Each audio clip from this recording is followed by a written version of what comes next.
আসসালামু আলাইকুম। বাংলাদেশ বেতার, রাজশাহী। স্থানীয় সংবাদ পড়ছি নাসরিন আক্তার মিতা। জাতীয় সংসদে উপস্থাপনের জন্য 2026-27 অর্থবছরের প্রস্তাবিত বাজেট মন্ত্রিসভার বিশেষ বৈঠকে অনুমোদন দেওয়া হয়েছে। আজ সকালে জাতীয় সংসদ ভবনে প্রধানমন্ত্রী তারেক রহমানের সভাপতিত্বে এ বৈঠক অনুষ্ঠিত হয়।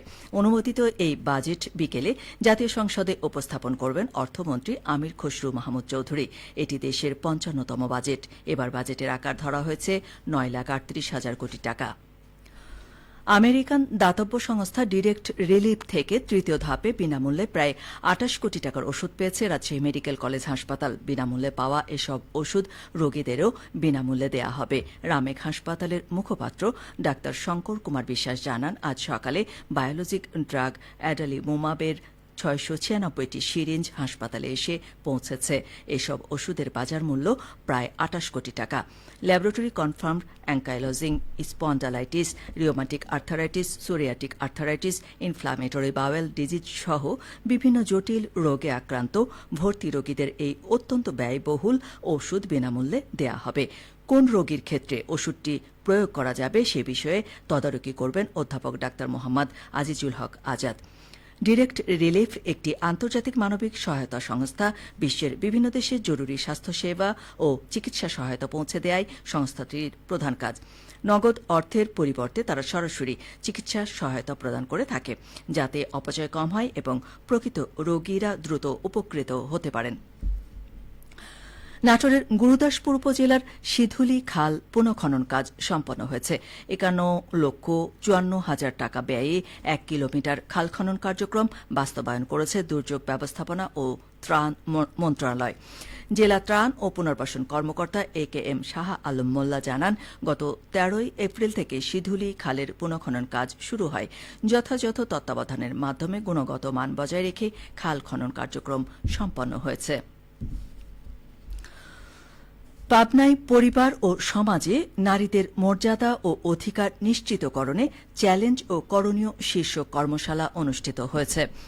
মন্ত্রিপরিষদ বিভাগ কর্তৃক আয়োজিত এবং জেলা প্রশাসনের উদ্যোগে আজ দুপুরে পাবনা জেলা প্রশাসক কার্যালয়ের সম্মেলন কক্ষে এই কর্মশালা অনুষ্ঠিত হয়।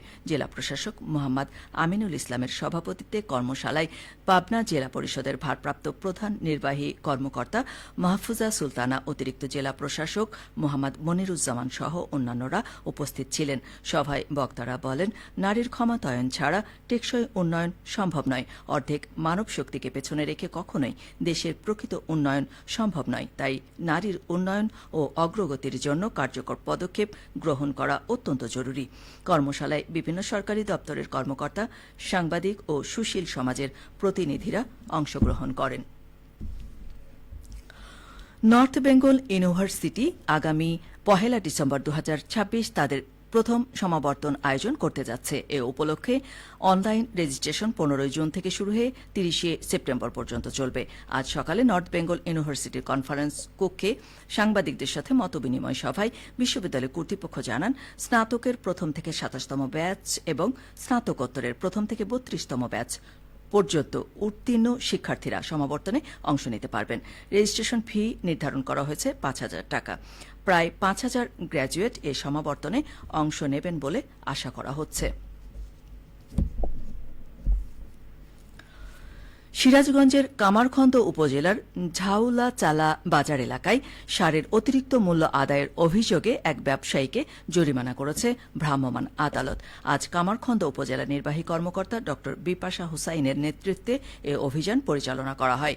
উপজেলা প্রশাসন সূত্রে জানা যায়, সারের নির্ধারিত মূল্যের চেয়ে বেশি দামে বিক্রির অভিযোগ প্রমাণিত হওয়ায় ভোক্তা অধিকার সংরক্ষণ আইনে এক ব্যবসায়ীকে 3,000 টাকা অর্থদণ্ড প্রদান করা হয়। উপজেলা প্রশাসনের পক্ষ থেকে জানানো হয়েছে, জনস্বার্থে এ ধরনের অভিযান ভবিষ্যতেও অব্যাহত থাকবে। সবশেষে আবহাওয়া। আজ দুপুর 2টোয় রাজশাহীতে তাপমাত্রা ছিল 23.5 ডিগ্রি সেলসিয়াস। এ সময় বাতাসে আপেক্ষিক আর্দ্রতার পরিমাণ ছিল 95%। রাজশাহী ও পার্শ্ববর্তী এলাকায় আজ সূর্যাস্ত সন্ধে 6:54। সংবাদ শেষ হল। আমাদের পরবর্তী স্থানীয় সংবাদ সন্ধে 6:45।